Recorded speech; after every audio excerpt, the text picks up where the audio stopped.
తాకట్లో ఉన్న బంగారాన్ని విడిపించి ఆ రోజున మార్కెట్ ధర కట్టి మిగిలిన డబ్బును మీకు అందిస్తుంది కొమ్మూరి గోల్డ్.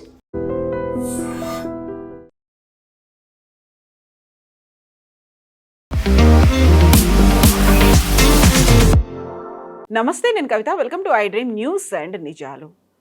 యుద్ధ విరమణ కోసం ఇరాన్ ప్రతిపాదించినటువంటి శాంతి ప్రతిపాదనల్ని అమెరికా నిర్ద్వంద్వంగా తోసిపుచ్చింది. డొనాల్డ్ ట్రంప్ వాటిని యాక్సెప్ట్ చేసే ప్రసక్తే లేదు అంటున్నారు. ఈ నేపథ్యంలోనే యుద్ధం ఇంకా కొనసాగుతుందా, ఆపరేషన్ ఎపిక్ ఫ్యూరీ ముగిసింది అని అమెరికా అనౌన్స్ చేసిన తర్వాత ఇప్పుడు శాంతి ప్రతిపాదనకు యాక్సెప్ట్ చేయకపోవడం అంటే యుద్ధం కంటిన్యూ అవుతుంది అనేటువంటి సంకేతాలు ఇవ్వడమేనా?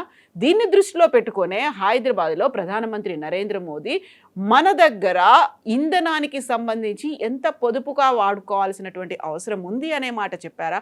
బంగారం కొనుగోళ్లతో పాటుగా ఏడాది పాటు విదేశీ ప్రయాణాలను రద్దు చేసుకోవడం, చమురు ఇంధనానికి సంబంధించి మనం చాలా కీలకంగా వ్యవహరించాల్సినటువంటి అవసరం ఉంది, దుబారా ఖర్చులను తగ్గించుకోండి అనే మాట మోదీ ఎందుకు చెప్పారు? మనతో పాటుగా ఉన్నారు సీనియర్ జర్నలిస్ట్ సురేష్ కొచ్చతిల్ గారు. సార్ నమస్తే. సో 2 నెలలు అయిపోయింది, 2.5 నెలలు అవుతోంది, 3వ నెలకు ఎంటర్ అయిపోతున్నాం. బట్ ఇప్పటికి కూడా still it is going on. అంటే లేదు, ఆపరేషన్ ఎపిక్ ఫ్యూరీ అనేది అయిపోయింది అనేది అమెరికా డొనాల్డ్ ట్రంప్ అనౌన్స్ చేశారు. బట్ శాంతి ప్రతిపాదన మాత్రం ఒప్పుకోవట్లేదు. ఎవరు యుద్ధం కావాలనుకుంటున్నారు, ఎవరు వద్దంటున్నారు? అసలు మనం యుద్ధం గురించి మర్చిపోయాం. 4వ తారీఖు ముందు నుంచి 3వ తారీఖు నుంచి మన ఎలక్షన్లో పడున్నాం. బహుశా వారం పాటు మనం యుద్ధం గురించి అసలు మాట్లాడలేదు. ఇది మళ్ళీ తిరిగి వచ్చింది. వాళ్ళు కూడా బ్రేక్ తీసుకున్నారు, మనం కూడా బ్రేక్ తీసుకున్నాం. ఇప్పుడు నిన్న రాత్రి ఇరాన్ వాళ్ళ రెస్పాన్స్ పంపించారు 14 పాయింట్లలో. మన అందరికి తెలిసిందే, వాళ్ళు అంగీకరించారు. ఇంత పెద్ద గ్యాప్ ఉంది వాళ్ళ నడిమిట్లో. యురేనియం అంటారు, వీళ్ళు నో అంటారు. మిసైల్స్ అంటారు, వీళ్ళు నో అంటారు. మీరు రెజ్యూమ్ చేంజ్ అంటారు, నో అంటారు. హమాస్, హుతీలు, హెజ్బుల్లా సపోర్ట్ చేయడం, వీళ్ళు నో అంటారు. మళ్ళీ మీరు ఎట్లా కాంప్రమైజ్ అవుతారు? ఒక నెగోసియేషన్లో ఇద్దరు నడిమి కొంచెం నడుచుకుంటూ ముందుకు రావాలి. వీళ్ళిద్దరు రెడీ లేరు. అమెరికా అంటారు యురేనియం గురించి మాట్లాడకపోతే అయిపోయింది, we will not speak to you after this. మాకు కావాల్సింది మీ యురేనియం కావాలి మాకంట. వాళ్ళు ఏమంటారు, మేము అసలు ఇవ్వం, మా మెయిన్ పాయింట్ అది. ఇంకోటి 4వది హోర్ముస్, అది కొత్తగా న్యూక్లియర్ వెపన్ వాళ్ళది. హార్ముస్ ఓపెన్ అది మేము ఇవ్వం, అది మాది అంటున్నారు. యుద్ధం ముందు వాది కాకపోతుండే అది. It was an open international.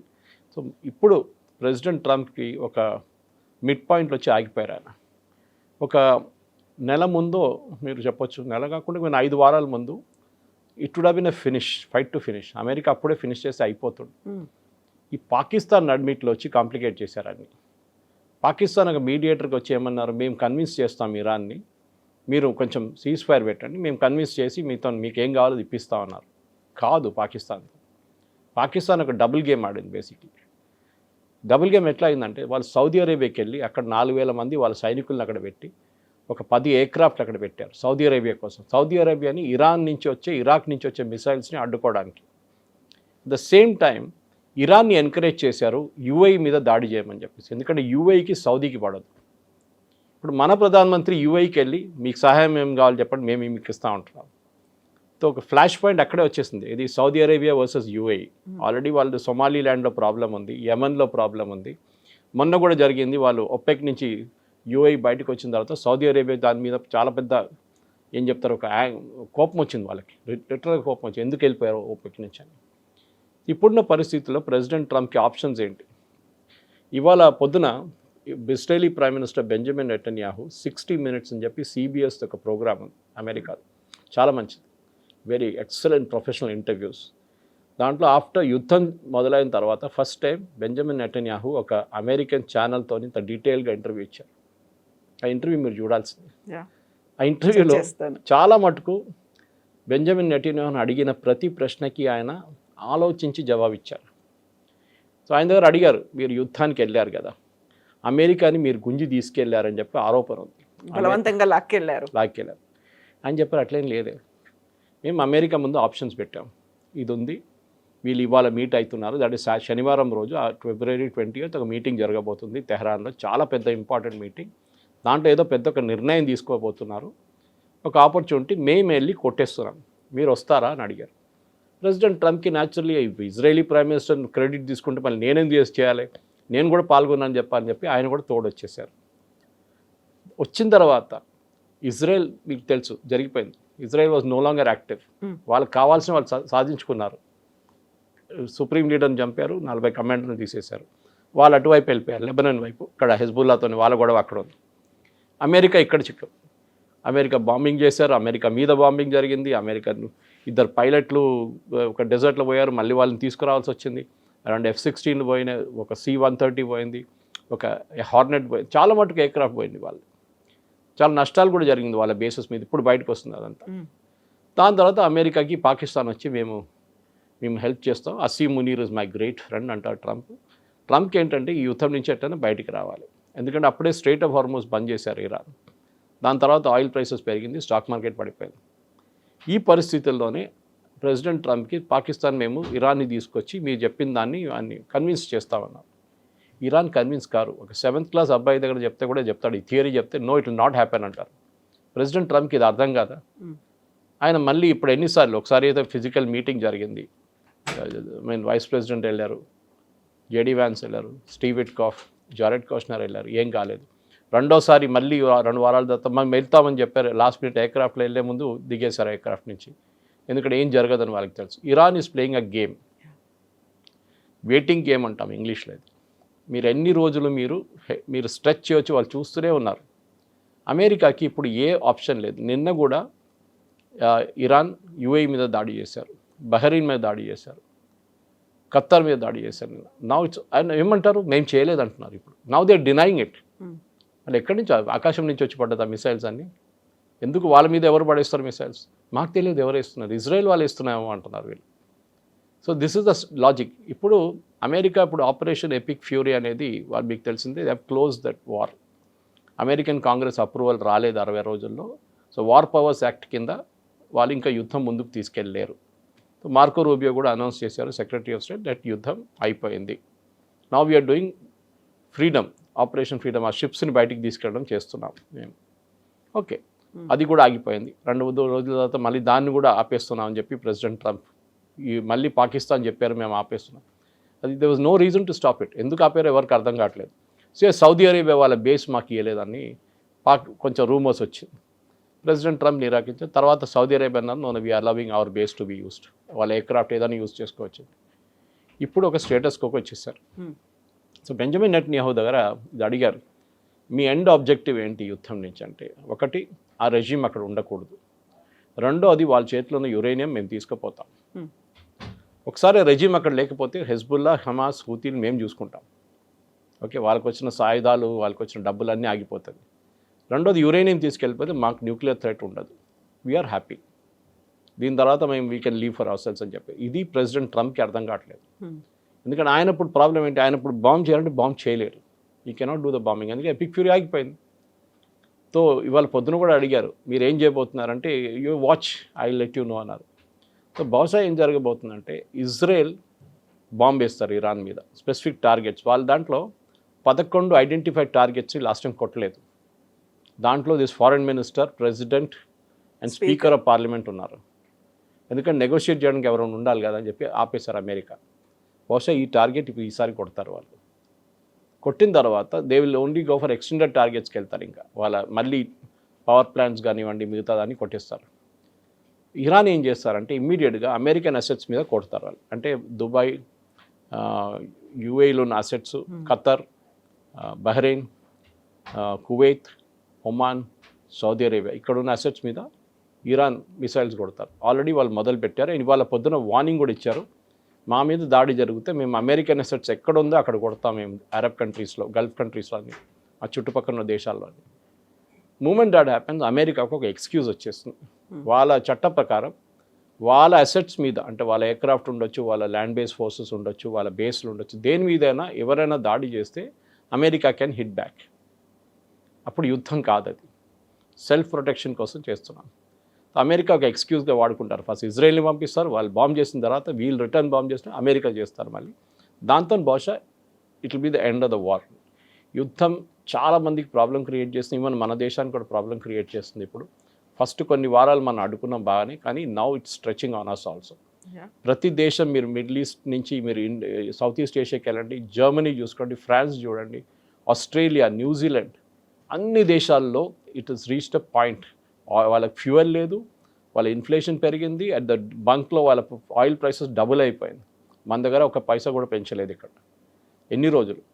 LPG commercial పెంచారు కానీ డొమెస్టిక్ ఇప్పుడు కూడా సబ్సిడైజ్ ఎలిమెంట్లో ఉంది. అది 23 రూపాయలు పెట్రోల్ లాస్ట్లో అమ్ముతున్నారు, 32 లీటర్ రూపాయల డీజిల్ లాస్ట్లో అమ్ముతున్నారు. ఎన్ని రోజులు? పెట్రోలియం కంపెనీ కూడా వాళ్ళు తట్టుకోలేరు. వాళ్ళు పబ్లిక్ లిమిటెడ్ కంపెనీ, వాళ్ళు షేర్ హోల్డర్స్ ఉన్నారు. స్టాక్ ఎక్స్చేంజ్కి వెళ్ళి రిపోర్ట్ చేయాలి వాళ్ళు మన నష్టాలు ఎంత వస్తుంది అనేది.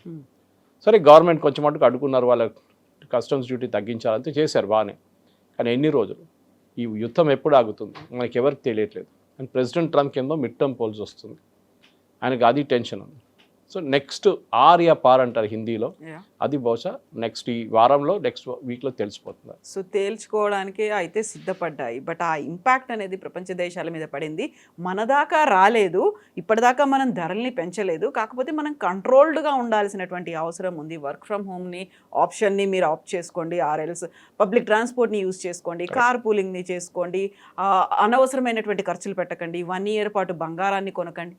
ఇవన్నీ చెప్పడం అంటే are we going to face అయిన ఒక ఫైనాన్షియల్ క్రైసిస్ ఏమన్నా మన మీద పడబోతోందా? మోదీ ఎందుకని హైదరాబాద్కు వచ్చినప్పుడు ఆ మాట మాట్లాడారు? మోదీ గారు 2 సంవత్సరాల తర్వాత వచ్చారు, 2024 టేక్ ఓవర్ చేసిన తర్వాత వచ్చారు వెళ్ళారు, కానీ ఒఫీషియల్ విజిట్ ఏం చేయలేదు. అందులో కూడా ఆయన ఇక్కడికి వచ్చాడు అంటే పొలిటికల్గా ఏదో ఉండబోతోంది. After Bengal next target is Telangana and Punjab అని చెప్పిన తర్వాత దానికి పొలిటికల్గా ఏదో ఉంటుందేమో, కార్యకర్తల కోసం మాట్లాడతారేమో అనుకుంటే ఇక్కడ నుంచి దేశ ప్రజలకు ఒక సంకేతాన్ని, సందేశాన్ని ఎందుకు ఇచ్చారు అసలు? కోర్స్ ఆయనకు ఒక ఎక్స్క్యూజ్ ఉండాలండే దానికోసం. సో హైదరాబాద్కి వచ్చిన తర్వాత ఇప్పుడు ఒక రివ్యూ లాగా ఆయన ఆల్మోస్ట్ ఎంత ఇప్పుడు ఆల్మోస్ట్ 8 to 10 weeks అవుతుంది, 10 to 12 weeks అవుతుంది యుద్ధం.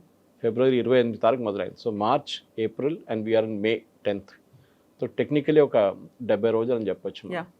70 రోజులు ఒక యుద్ధం జరిగిన తర్వాత దాని ఇంపాక్ట్ ఏముంటుంది? ప్రతి దేశం మీద ఇంపాక్ట్ ఉంది. ఆస్ట్రేలియాలో ప్రాబ్లం ఉందని చెప్పాను చూడండి నేను, entire Europe is suffering. Inflation అన్ని ప్లేసెస్లో ఇన్ఫ్లేషన్ పెరిగిపోయింది, జీడిపి పడిపోయింది. మన దగ్గర కూడా ఉంటుంది ఇంపాక్ట్, ఉండదని కాదు. కానీ మోదీ గారు ఏమంటున్నారు, మన దగ్గర కొన్ని ప్రాక్టికల్ సొల్యూషన్స్ ఉంది విచ్ మనం కోవిడ్ టైంలో ఉపయోగించాం. కోవిడ్ టైంలో అఫ్కోర్స్ ఎవరు బయటికి వెళ్ళలేదు, సో ఫ్యూయల్ కన్సంప్షన్ దారుణంగా పడిపోయింది. నాలాంటి వాళ్ళు రోడ్డు మీద తిరిగారు అప్పుడు మీడియా కోసం.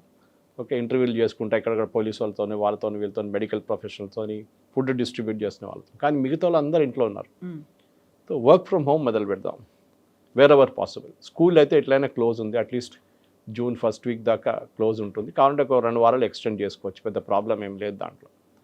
కాకుండా మిగతా ఏం చేయాల్సి వస్తుంది? ఒకటి, ఈ side use metro, public transport use చేయండి, ఎక్కడైతే మెట్రోలు ఉన్నాయో అక్కడ యూజ్ చేయండి.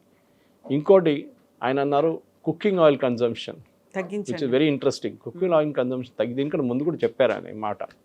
ఎందుకంటే మనం కుకింగ్ ఆయిల్ అనుకుంటాం మన దేశంలో తయారవుతుంది అనుకుంటాం, ఐటీసీ కానీ ఫ్రీడమ్ ఆయిల్ కానీ మిగతా కంపెనీలు కానీ వీళ్ళందరూ మన దగ్గర ధారా వాళ్ళ అలాంటిది ఇక్కడ తయారవుతుంది. Correct, they are made here, crushed here, కానీ దాని సీడ్స్ బయట నుంచి వస్తుంది.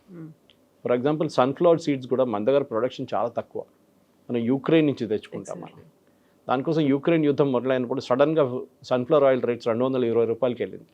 తర్వాత మనం ఇంకా సోర్సెస్ నుంచి తెచ్చుకున్నాం, తగ్గింది అప్పుడు రేటు. ఈ same Malaysian palm oil Malaysia నుంచి తెచ్చుకుంటాం మనం, ఇక్కడ ఫైన్ ప్రోడక్ట్ మనం తయారు చేస్తాం దాన్ని. So we have to cut down అన్న మోదీ గారు చెప్పారు, హెల్త్ కోసం కూడా మంచిదే అది. మీరు ఆయిల్ కొంచెం తక్కువ యూజ్ చేయండి. మన ఆయిల్ చాలా ఎక్కువ యూజ్ చేస్తాం, ఎస్పెషలీ మన తెలుగు కుకింగ్లో అయితే పైన ఒక లేయర్ ఆఫ్ ఆయిలే ఉంటుంది దానికి. దేశం కోసం మాత్రమే కాదు, దేహం కోసం కూడా అనే మాట. సో అదొక మెయిన్ రీజన్ అదొకటి. సో వర్క్ ఫ్రమ్ హోమ్ అనేది ఒక ఐడియల్ సొల్యూషన్. యాక్చువల్లీ కోవిడ్ తర్వాత మీకు తెలిసిందే చాలా మటుకు కంపెనీలో ఒక హైబ్రిడ్ మోడల్కి వచ్చేసారు. వాళ్ళకు కూడా తెలిసిపోయింది, అందరూ ప్రతిరోజు రావక్కర్లేదు. 4 రోజులు పని చేస్తే 2 రోజులు రావచ్చు, లేకుంటే 3 days and 2 days 5-day week ఉన్న వాళ్ళకి you can come on hybrid model. బహుశా కొంతమంది దానికి వెళ్ళిపోతారు, మళ్ళీ హైబ్రిడ్ మోడల్కి వెళ్ళిపోయి. ఎందుకంటే నేను ఇవాళ పొద్దున కూడా రోడ్ మీద వస్తున్నాం, ఇంటికాడ నుంచి ఇక్కడ స్టూడియోకి వస్తున్నప్పుడు మొత్తం ట్రాఫిక్ జామ్ ఎక్కడ చూసినా అక్కడ. అంటే ప్రజలు వినట్లేదు అసలు. మేబీ దాని ఇంపాక్ట్ కొన్ని రోజుల తర్వాత వస్తుంది. నేనైతే I'm all for cutting down అని ఒక చిన్న రేషనింగ్ చేయాల్సిందే. ఎందుకంటే అంతమంది రోడ్డు మీద తిరగక్కర్లేదు, కానీ తిరుగుతున్నారు. ఎందుకంటే పెట్రోల్ ఉంది కదా, డీజిల్ ఉంది కదా, నింపేసి ఫుల్ ట్యాంక్ కొట్టేసుకుంటూ తిరుగుతున్నారు వాళ్ళందరూ. కానీ తగ్గించాల్సింది, మొదటిగా ఇదే చెప్పారు. ఇంకోటి ఆయన చాలా మటుకు చెప్పారంటే అంటే ఒక సెల్ఫ్ డిసిప్లిన్ ఉండాలి ఈ టైంలో అని చెప్పారు. అది ఫస్ట్ టైం చెప్పినప్పుడు చెప్పారు కూడా, డిసిప్లిన్ కోవిడ్ టైంలో ఎట్లా డిసిప్లిన్ మెయింటైన్ చేయాలి, డిసిప్లిన్ ఉండాలని చెప్పారు. ఇక్కడ ఉన్న ప్రజలకి మన దగ్గర అది పెద్ద ఒక ప్రాబ్లం, సెల్ఫ్ డిసిప్లిన్ అనేది మన దగ్గర లేదు. కానీ యుద్ధంలో ఉన్న ఇంపాక్ట్ గురించి మాట్లాడుతున్నారు, ఫారిన్ ఎక్స్చేంజ్ గురించి, బంగారం గురించి చెప్పారు. బంగారం కొనక్కర్లేదు, 1 సంవత్సరం పాటు బంగారం కొనకండి అని చెప్పారు. పొద్దున్న నుంచి దాని మీద రియాక్షన్లు వస్తున్నాయి. బంగారం షాప్ వాళ్ళు ఏడుస్తున్నారు, స్టాక్ మార్కెట్ బహుశా నేను చూడలేదు, పడిపోయింది. That is impact immediate, that reaction is there anyway. So బంగారం ఎందుకు కొనొద్దు అంటున్నారు, దానికి కారణాలు ఉన్నాయి. ఒకటి, జస్ట్ లైక్ ఆయిల్, ఇది కూడా మనం బయట నుంచి తెప్పించుకోవాల్సింది 100%. మన దగ్గర చాలా తక్కువ ఉంది ప్రొడక్షన్ బంగారంది. సో బయట నుంచి తెప్పించుకుంటున్నప్పుడు న్యాచురలీ ఫారిన్ ఎక్స్చేంజ్ యూజ్ అవుతుంది. మన దగ్గర 700 బిలియన్ ఉందని చెప్తున్నారు, చెప్పాను చూడండి. అది మనం ఒక సంవత్సరం పాటు 2 సంవత్సరాలు కూడా నడిపించుకోవచ్చు. ఫ్రెష్ ఫ్లోస్ వస్తూనే ఉంటుంది మనకి. కానీ ఎన్ని రోజులు? సో కొంచెం తగ్గించుకోండి. ఆఫ్కోర్స్ ఎవరికైనా ఇంట్లో పెళ్లి ఉన్నప్పుడు లేకుండా దాన్ని కొంటారు ఎట్లయినా. కానీ యాజ్ అన్ ఇన్వెస్ట్మెంట్ ఆప్షన్ ఇప్పుడు కొనకండి. యాక్సిడెంట్స్ కొనట్లేదు ఎవరు, ఎందుకంటే రేట్ అంత పెరిగింది. ఇప్పుడు everybody is waiting for the rate to come down. So అంత కొనట్లేదు. సో బంగారం కొనకండి ఇప్పుడు. నెక్స్ట్ ఒక పాయింట్ ఏం చెప్పారంటే, ఇంటర్నేషనల్ హాలిడేస్ కొంచెం తగ్గించండి. డెస్టినేషన్ వెడ్డింగ్స్ పెట్టుకోకండి. ఇక్కడ ముందు కూడా చెప్పారు, కానీ ఈసారి చాలా క్లియర్గా చెప్పారు. ఈవెన్ ఇంటర్నేషనల్ హాలిడేస్ తగ్గించండి. ఫారిన్ ఎక్స్చేంజ్ మన దగ్గర చాలా మటుకు ఖర్చు అవుతుంది దానికి. ఈవెన్ డెస్టినేషన్ వెడ్డింగ్ కూడా మీరు లక్షల ఖర్చు పెడతారు బయట. You use dollars like crazy. మీరు ఇక్కడ పెళ్లి పెట్టుకోండి, ఇండియాలో వెకేషన్ చేసుకోండి, మీకు ప్రాబ్లం ఉండదు. ఐ థింక్ ఇది హోలిస్టిక్గా చూస్తే ఒక సెన్సిబుల్ సజెషన్. దాంట్లో అన్ని 100% ఇంప్లిమెంటేషన్ అవుతుందంటే కాదు. గవర్నమెంట్ ఎవరిని ఆపలేరు. మీరు బంగారం షాప్కి వెళ్ళకూడదు, బంగారం షాప్ బంద్ చేద్దామంటే అది కూడా కాదు. That economy has to run also. అది కూడా నడవాలి కదా. ఎంతోమంది దాని మీద బతుకుతున్నారు. జ్యువెలరీ అమ్మడం ఒకటే కాదు, జ్యువెలరీ డిజైన్ చేసేటోళ్ళు చాలామంది ఉన్నారు. ఓకే, దాంతో ఒక వర్క్ స్కిల్ ఉన్న వాళ్ళు చాలా తక్కువ. ఇప్పుడు తగ్గు వస్తున్నారు. ఇప్పుడు వాళ్ళకు ఉద్యోగం ఉండాలి. Yes, short term pain, long term gain అంటమ్మా. ఇది షార్ట్ టర్మ్ పెయిన్ ఇది. సో గతంలో కూడా వికసిత్ భారత్ గురించి చాలా ఎక్కువగా గొప్పగా చెప్పుకుంటూ వచ్చారు. ఇప్పుడేమో సడన్గా మా వోకల్ ఫర్ లోకల్ అనే మాట, గ్లోబల్గా ఉన్నటువంటి లగ్జరియస్ బ్రాండ్స్ ఏవైతే ఉన్నాయో వాటన్నిటిని కొనకండి, లగ్జరీస్ని తగ్గించుకోండి అని ఈ చెప్పడం ఒకవైపు అయితే, ఆర్థిక సంక్షోభం మనకేమైనా రాబోతోందా? నిజంగా ఆయిల్ సంక్షోభం, క్రైసిస్ అనేది మన దగ్గర ఉందా? దాన్ని బయటపడడానికి మనకి ఇండైరెక్ట్గా ఇండికేషన్స్ ఇస్తున్నారా? మొన్నటిదాకా రిసోర్సెస్ బాగా ఉన్నాయి, మన దగ్గర నిల్వలు ఉన్నాయి, స్టోరేజ్ కెపాసిటీ ఇంత ఉంది, 2 నెలలు కావచ్చు, 75 రోజుల పాటు మనకు అవైలబుల్గా ఉంటాయి, ఇన్ని చెప్పిన తర్వాత ఆల్ ఆఫ్ ది సడన్ ఒకేసారి ఉన్నట్టుండి చెప్పాడు, మీరు అన్నింటినీ కట్ డౌన్ చేసుకోండి. మనం నెత్తిన ఏదైనా రుద్దుతున్నారా, లేకుంటే మనం గమనించలేంది, మనకు అర్థం కాంది ఏదైనా మోదీ మనకు చెప్పే ప్రయత్నం చేస్తున్నారా? మోదీ గారు 8 గంటలకు రాలేదు, అది చాలా పెద్ద అడ్వాంటేజ్. నైట్ మిక్రో అని రాలేదు, 8 o'clock అనగానే అందరికి భయం వేస్తుంది, మళ్ళీ ఏదో జరగబోతుంది. ఎస్, ఒక బెల్ట్ టైట్నింగ్ ఎక్సర్సైజ్ ఉండాల్సింది, దాంట్లో డౌట్ లేదు. ఎందుకంటే చాలా మటుకు మిగతా దేశాలు చూస్తూ నేర్చుకోవాలి. ఒక శ్రీలంకని చూడండి, కంప్లీట్లీ బ్యాంక్రప్ట్. పాకిస్తాన్ 2 వారాలు కావాల్సిన ఆయిల్ కూడా వాళ్ళ దగ్గర కొనలేరు వాళ్ళు. ఇటు నేపాల్, బంగ్లాదేశ్, అన్ని దేశాలు సఫర్ అవుతున్నారు. నార్త్ మిడిల్ ఈస్ట్ కాకుండా మీరు అటువైపు చూడండి.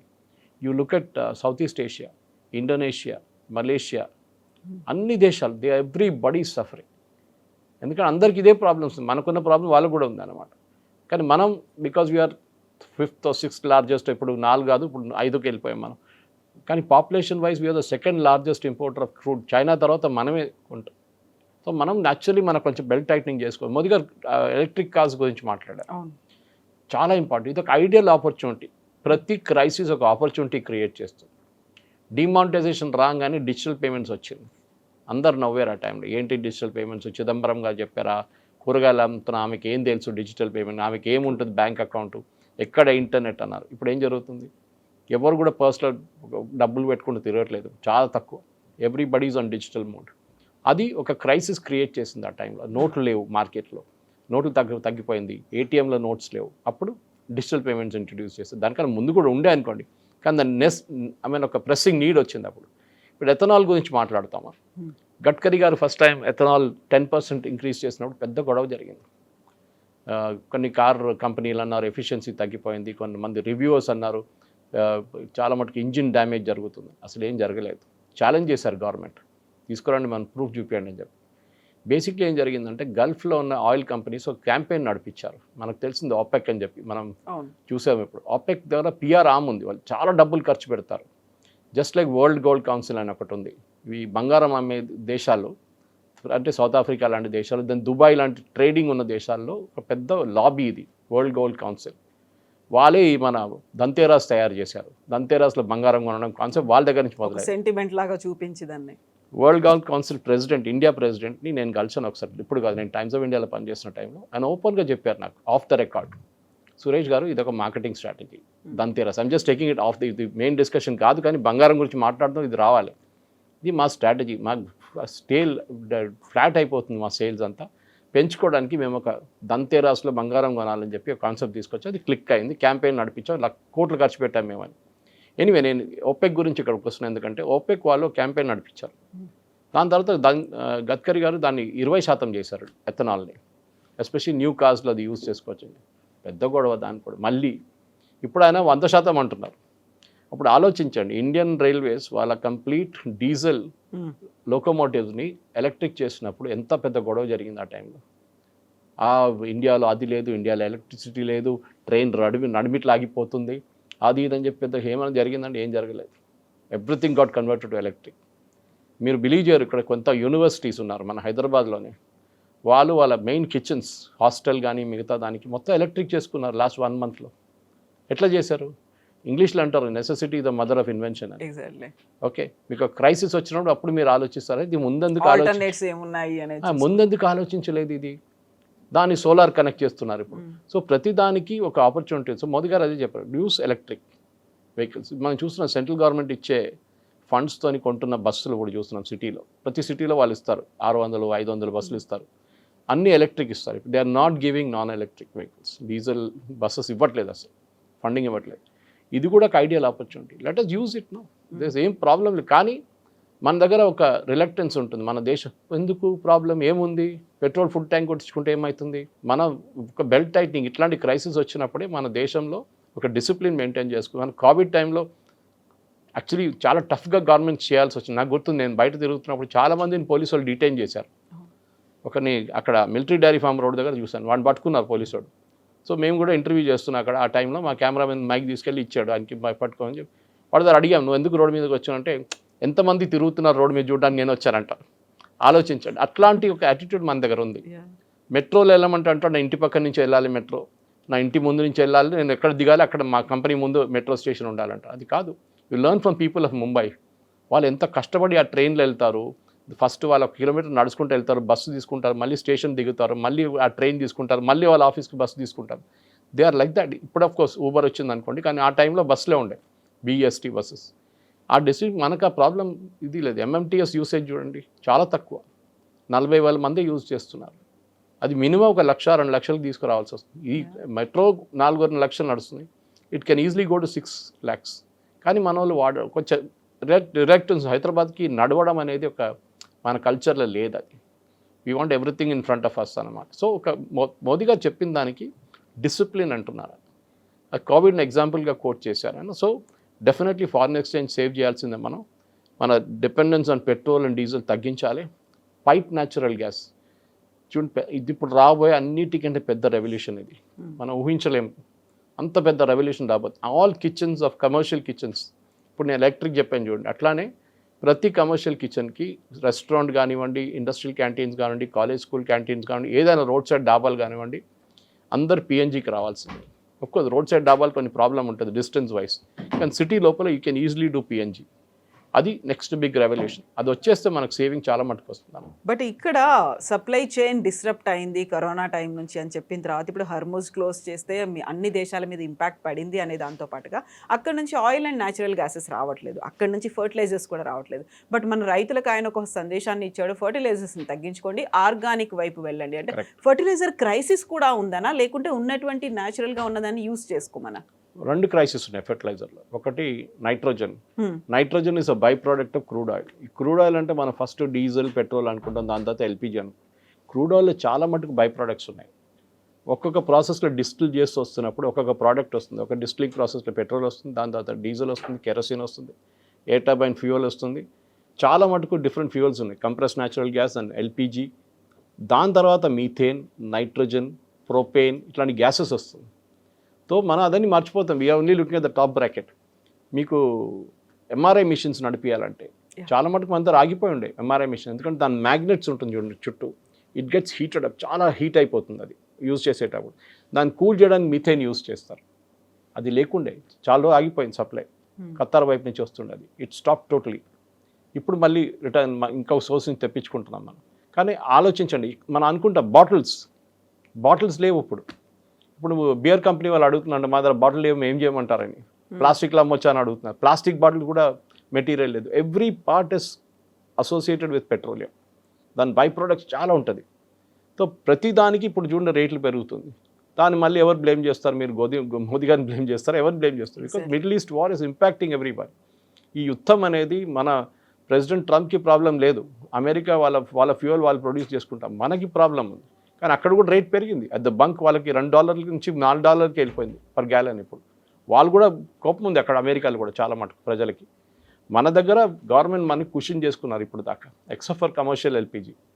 కానీ ఏదో ఒక రోజు ఇది కూడా పెరుగుతుంది. కానీ మనం కన్జంప్షన్ తగ్గించుకుంటే we can cut down our cost and then look for alternatives. PNG వస్తే మనం ఎల్పిజి కట్ చేసుకోవచ్చు కంప్లీట్గా. అది గవర్నమెంట్ ప్రపోజల్ అన్నమాట. చూద్దాం ముందుకు వెళ్తూ ఇంకా బహుశా ఇదొక ప్రెసిడెంట్ ట్రంప్ ఇది ఒక 2-4 వారాలు అది ఫినిష్ చేసేస్తే situation will come back to normal. కానీ కంప్లీట్ రిలీఫ్ రావాలంటే 6 నెలలు పడుతుంది. అన్ని ఎక్స్పర్ట్స్ అందరు చెప్తున్నారు ఈ యుద్ధం రేపు ఆగితే కూడా 6 నెలలు పడుతుంది. ఇది ఇంపాక్ట్ ఎందుకంటే ఖతార్లో ఉన్న గ్యాస్ ఫెసిలిటీస్ని కొట్టారు ఇరాన్, సౌదీ అరామ్కోని కొట్టారు. అరామ్కో చీఫ్ అన్నారు 1 billion barrels of oil has been lost in this war అని. ఈ ఏం చెప్తారు 4 + 4 8 + 2 10 వారాల్లో we have lost 1 billion barrels of oil supply. లోకంకి వెళ్ళలేదు ఎక్కడికి. సో అది సముద్రంలో పారబోస్తున్నారు అనేది కూడా ఇప్పుడు వస్తుంది. దిస్ వీ టాక్డ్ అబౌట్, మీకు గుర్తుంటుంది ఎగ్జాక్ట్లీ. కర్గ్ ఐలాండ్ నిండిపోతే ఏం చేస్తారు? మనం ఓవర్ హెడ్ ట్యాంక్ లాగా లీక్ అవుతుందా అని అడిగాం. అదే జరుగుతుంది. ఇరాన్ అంటున్నారు మీరు ఏం పోతే మాది పోయింది అంతే కదా. వాళ్ళు సముద్రం ఎన్విరాన్మెంట్ మీద కూడా ఎఫెక్ట్ పడుతుంది. సూసైడ్ మెంటాలిటీ ఉంది వాళ్ళకి. మేము పోతాం మిమ్మల్ని కూడా తీసుకెళ్తాం మీ తోడు ఆ తోడు. సో వాళ్ళ ఫిషెస్ పోతుంది, వాళ్ళ ఫిషర్మెన్కి ప్రాబ్లం ఉంటుంది అక్కడ. కానీ ఖతార్కి ప్రాబ్లం ఉంటుంది, కువైత్కి ప్రాబ్లం ఉంటుంది, బహ్రెయిన్కి ప్రాబ్లం ఉంటుంది. ఇరాన్ పట్టించుకోవట్లేదు. మీరు అనుమతించట్లేదు మా షిప్స్ని, మేము కొట్టేస్తాం మేము. ఇది జరుగుతుంది. ఇప్పుడు ఏమంటున్నారు కొత్తగా, ఏ దేశమైనా మా మీద శాంక్షన్స్ పెట్టారో, not just US, Britain, France వీళ్ళందరూ శాంక్షన్స్ పెట్టారు. ఆ దేశాల మీద కూడా మేము వాళ్ళ షిప్స్ మీద కూడా మేము దాడి చేస్తాం. So it's expanding horizontally. ఇప్పుడు ఆపాలంటే ఇరాన్ని కొట్టాల్సిందే, there is no other option. అక్కడున్న రెజీమ్ని కొట్టిపడేస్తే కొత్త రెజీమ్ రావచ్చు, లేకుంటే at least some kind of regime అక్కడ వస్తుంది. కానీ ఇది ఎక్కువ రోజులు నడవాలి. ఫస్ట్ క్లియరెన్స్ చేయాలంటే స్ట్రైట్ ఆఫ్ హార్మస్. అది చేయాలంటే ఇరానియన్ రెజీమ్ని కొట్టాల్సి వస్తుంది. ఆ ఇరాన్ రెమినెంట్స్ మస్కిటో ఫ్లీట్ అనే ఒక ఫ్లీట్ ఉంది అక్కడ, చిన్న బోట్లు, ఆ కర్గ్ ఐలాండ్ వైపు నుంచి ఇక్కడ దాకా కషమ్ ఐలాండ్ దాకా, అది మొత్తం కొట్టాల్సి వస్తుంది వాళ్ళు. సో దానికోసం ఇప్పుడు బ్రిటన్ ఒక వార్షిప్ పంపిస్తున్నారు, ఫ్రాన్స్ పంపిస్తున్నారు. బహుశా వాళ్ళు కూడా they will also get in to action. ఎందుకంటే వాళ్ళు కూడా తెలిసిపోయింది, వాళ్ళ మీద కూడా ఇంపాక్ట్ ఉంది. ఇప్పుడు చాలా వాటికి ఇంపాక్ట్ ఉంది. సో సప్లై చైన్ మీద ఇంపాక్ట్ పడింది. ప్రపంచ దేశాలన్నీ పెంచాయి, మనం పెంచలేదు అని చెప్పినప్పుడు కూడా ఇప్పుడు వినిపిస్తున్నటువంటి వార్తలు ఏంటంటే May 20th తర్వాత పెట్రోల్ అండ్ డీజిల్ రేట్స్ విపరీతంగా పెరగబోతున్నాయి. దానికి సంబంధించే ఇలాంటి ఒక అలర్ట్ మెసేజ్ అనేది. విపరీతంగా పెరగదు. ఇప్పుడు నష్టాలు ₹20 ఉందండి, ₹22-23 ఉంది. మనం అన్ని ఆయిల్ కాంట్రాక్ట్స్ మనది లాంగ్ టర్మ్ కాంట్రాక్ట్స్ ఉంటుంది. మనం రేపటి కోసం ఇవాళ కొనం. మీరు స్ట్రాటజిక్ పెట్రోలియం రిజర్వ్స్ గురించి చెప్పారు కవిత గారు. మనకి 65 రోజుల్లో స్ట్రాటజిక్ పెట్రోలియం రిజర్వ్స్ ఉంది. మనం ఫస్ట్ ఆల్మోస్ట్ 30 రోజుల స్ట్రాటజిక్ రిజర్వ్స్ మనం వాడుకున్నాం. ఇంకా 30 రోజులు అక్కడ ఉంది. చైనా దగ్గర 220 రోజులది ఉంది. వాళ్ళు కూడా హాఫ్ వాడుకున్నారు. ఎందుకంటే ఎస్పెషలీ స్ట్రైట్ ఆఫ్ హార్మోస్ బంద్ చేసిన తర్వాత వాళ్ళ మొత్తం సప్లై ఎక్కడి నుంచి వస్తుండే, రష్యా నుంచి, ఇరాన్ నుంచి మేజర్ సప్లైస్ ఉండే వాళ్ళకి. ఇప్పుడు రష్యా ఒకటే ఉంది వాళ్ళకి, ఇరాన్ ఇవ్వట్లేదు ఆయిల్. ఇరాన్ ఆయిల్ బయటకు రాలేకపోతుంది. బహుశా ఇప్పుడు బీజింగ్లో మీటింగ్ జరగబోతుంది, ప్రెసిడెంట్ సమిట్ ఒకటి ఉంది, Xi Jinping and president Trump. దాంట్లో ఏమైనా నిర్ణయం రావచ్చు. అది ఇంకోటి, ప్రెసిడెంట్ ట్రంప్ అక్కడ ఉన్నప్పుడు బాంబింగ్ జరిగితే దానికన్నా పెద్ద ఎంబారాస్మెంట్ ఇంకేం ఉండదు. సో ఆయన వెళ్ళే ముందో వచ్చిన తర్వాతనే ఇది జరుగుతుంది. ఆయన చైనాలో ఉన్నప్పుడు బహుశా ఈ బాంబింగ్ జరగదు. అదొక డిప్లొమాటిక్ ఇన్సిడెంట్ అయిపోయింది. మీకు గుర్తుండదు, మోదీ గారు ఇజ్రాయెల్లో ఉన్నారు February 26. ఆయన ఇండియాకి వచ్చిన తర్వాత బాంబింగ్ జరిగింది. So that maybe it's a coincidence, but జరిగింది అట్లనే. సో ఇది కూడా అంతే జరుగుతుంది. సో చైనా దీంట్లో ఒక పెద్ద రోల్ ప్లే చేస్తున్నారు. ఎందుకంటే ఆయుధాల పార్ట్ బెంజమిన్ నెటన్యాహు 60-minute ఇంటర్వ్యూలు అన్నారు, what role did China play అంటే వీ నో ఇట్ అన్నారు. తర్వాత ఆ క్వశ్చనర్ ఆ ఇంటర్వ్యూ కొంచెం కూడా ప్రెస్ చేసి అని అన్నారు, ఎస్ వాళ్ళు మిసైల్స్కి ఉన్న పార్ట్స్ సప్లై చేస్తారు ఇరాన్కి, మాకు తెలుసు, మేము ఎక్కడ కొట్టాలి అక్కడ కొడతాం మేమని చెప్పారు ఆయన. సో ఈ యుద్ధం ఇప్పుడు ఒక హారిజాంటల్ స్కోప్లో ఎక్స్పాండ్ అయిపోతున్నప్పుడు మనం గుర్తుపెట్టుకోవాల్సింది ఒకటి, ఇజ్రాయెల్ ఒక స్పెసిఫిక్ స్ట్రాటజీతో వెళ్ళారు. వాళ్ళు మీరు యుద్ధం బంద్ చేస్తే కూడా వాళ్ళు బాంబ్ చేస్తారు ఇరాన్ని, అక్కడున్న రెజీమ్ వెళ్ళేదాకా, వాళ్ళు న్యూక్లియర్ సరెండర్ చేసేదాకా. మన దగ్గర పెరుగుతాయంటారా? సో అక్కడికి వస్తున్నాను నేను. ఒక 22 రూపాయలు ఇప్పుడు ఇంటర్నేషనల్ మార్కెట్లో పెరిగింది మనకి ఇంపాక్ట్. దాన్ని కుషన్ చేయాలంటే గవర్నమెంట్ ఒకవైపు స్టేట్ గవర్నమెంట్స్ వాళ్ళ వ్యాట్ కట్ చేయొచ్చు. విపరీతంగా వ్యాట్ ఛార్జ్ చేస్తారు ఇక్కడ. మన దగ్గర possibility Telangana is one of the highest. Karnataka తక్కువ ఉండే, ఇప్పుడు కర్ణాటక కూడా పెంచారు ఒక 3 నెలల ముందు. వాళ్ళు డబ్బులు తక్కువ పడ్డదని చెప్పి వాళ్ళ దగ్గర ఫ్రీబీ స్కీమ్స్ ఇచ్చిన తర్వాత. ఒకటి వ్యాట్ తగ్గించవచ్చు, రెండవది కస్టమ్స్ డ్యూటీ తగ్గించవచ్చు, మూడోది అట్ ద బంక్ 3-5 రూపాయలు పెంచవచ్చు నా అంచనా. ఇది maybe it will be more, maybe it will be less, but as far as possible government దీన్ని కొంచెం ముందుకు తీసుకురావడానికి ట్రై చేస్తారు. ఎందుకంటే లాస్ట్ 3 సంవత్సరాల్లో పెట్రోలియం కంపెనీస్ చాలా ప్రాఫిట్స్ వాళ్ళు వాళ్ళు దే మేడ్ ఇనఫ్ మనీ, వాళ్ళు సంపాదించుకున్నారు. ఆ ప్రాఫిట్స్ వాళ్ళు ఇప్పుడు వాడుకుంటున్నారు. గవర్నమెంట్ ఆయిల్ బాండ్స్, చిదంబరం గారి టైంలో ఆయిల్ బాండ్స్ ఇష్యూ చేశారు, అది కూడా బహుశా చేయొచ్చు. దట్ విల్ అగైన్ ఎకానమీ మళ్ళీ బాగుపడితే ఆ ఆయిల్ బాండ్స్ మనం ఈజీగా మనం ట్రేడ్ చేసుకోవచ్చు అని గవర్నమెంట్ ఒక స్ట్రాటజీ ఉండొచ్చు. కానీ నేను అనుకుంటాను ఒక మైనర్ ఉంటుంది, అంత పెద్ద మార్పు రాదు. అండ్ మోదీ గారు ఇంకో మెయిన్ పాయింట్ చెప్పారు, మీరు ట్రక్స్ వాడడం మానేసేయండి, పార్సెల్స్ ఇది మీరు రైల్వేలో పంపేయండి అన్నారు. That's a major point. Even రైల్వేలో రోల్ ఆఫ్ అని చెప్పే కాన్సెప్ట్ ఉంది. ట్రక్స్ ఎక్కించుకుంటారు, చాలా డిస్టెన్స్ ఆల్మోస్ట్ 2000 కిలోమీటర్ తీసుకెళ్ళి అక్కడ ఇంకో పాయింట్లో డ్రాప్ చేస్తారు వాళ్ళు. సో వాళ్ళ ఈ ట్రావెల్ టైం రెడ్యూస్ అవుతుంది. ఇంకోటి వాళ్ళ rough and wear and tyres diesel వాడడం తక్కువైపోతుంది. సో ఇది కూడా చేయాల్సి వస్తుంది. సో ఐ థింక్ ఓవరాల్ మీరు ఒక మార్పు చూస్తున్నారు. అదే టైంలో ట్రక్స్ ఆపలేము మనం, అది ఒక పెద్ద బిజినెస్, అది ఫైనాన్సింగ్ ఉంది దాంట్లో, ట్రక్ వాళ్ళ డ్రైవర్ వాళ్ళ ఉద్యోగం ఉంటుంది, క్లీనర్ ఉంటుంది, వాళ్ళది ఉంటుంది. ట్రక్ బిజినెస్లో టోటలీ స్టాప్ చేయలేం. అండ్ చాలా ఇంటీరియర్ ఏరియాస్లో ట్రక్సే వెళ్తుంది. సో కానీ ఎక్కడో ఒక బెల్ట్ టైట్నింగ్ జరగాల్సిందే. మోదీ గారు బేసిక్లీ ఒక డిబేట్ స్టార్ట్ చేశారు. Good thing, let us debate. మనం ఇప్పుడు వాళ్ళు చూసిన టైమ్స్ ఆఫ్ ఇండియాలో రెసిడెంట్స్ అసోసియేషన్ వెల్కమ్ చేశారంట. ఇప్పుడు నేను అది డీటెయిల్గా కార్ పూలింగ్ గురించి అంతా మాట్లాడుతూ ఇట్స్ ఎ గుడ్ మూవ్ అంతే. కానీ ప్రాబ్లం ఎక్కడ వస్తుందంటే, నేను నా కార్లు వెళ్తున్నారు, ఇంకో ఇద్దరు నేను ఎందుకు ఎక్కించుకోవాలని చెప్పి కాన్సెప్ట్. కానీ కోవిడ్ టైంలో తర్వాత చేశారు కదా మీరు, సో ఇప్పుడు కూడా చేయొచ్చు మనం. లెట్ us see ఒక మెచ్యూర్ నేషన్గా మనం బిహేవ్ పాజిటివ్ సైడే చూడాలి. ఎస్ ఉండాలి. దానికి బంగారం కొనకూడదని చెప్తే మోదీ గారు షాప్ బంద్ చేయమని చెప్పలేదు కదా, మీరు వెళ్ళి కొనండి కావాలంటే. కానీ ట్రై అండ్ అవాయిడ్ ఇట్. దేశం కోసం కొంచెం ఆలోచించండి. మీకు కావాల్సిన పెళ్లి ఉంటే కొనండి, వెళ్ళి నోబడీ విల్ స్టాప్ యూ అన్నమాట. Yes sir, thank you so much. Thank you very much.